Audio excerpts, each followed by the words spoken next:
ভাই একটা জিনিস খেয়াল করছেন নি? খেয়াল তো করি না। কোন জিনিস?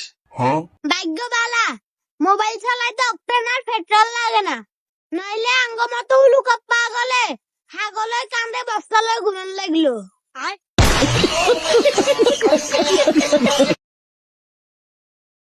ভাইয়া রমজান তো শতান ছুটিতে থাকে, কিছু স্পেশাল শতান আছে এখন বাংলাদেশে থাকে, এটা কি আপনি কজন হারবেন নি? শতান আবার স্পেশাল হয় কেন? তা আবার বাংলাদেশে থাই সাই বুঝাই কসাই। রহমতের 10 দিন শতান হয়ে যায় কাঁচা বাজারের মুদি ব্যবসায়ী, মাগফিরাতের 10 দিন কাপড় ব্যবসায়ী, আর নাজাতের 10 দিন পরিবহন ব্যবসায়ী। আর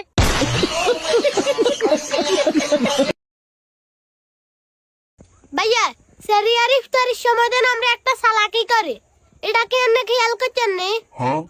সেরিয়ার ইফতারের সময় আবার কি চালাই করি? না খেয়াল করি না, সাই বুঝাই গ।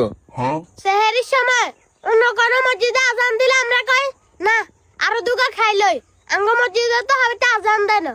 আর ইফতারের সময় আঙ্গ মসজিদে আজান শুনুন লাগে না, অন্য মসজিদে আজান দিলে আমরা বিসমিল্লাহ করে খাই গেলে। আর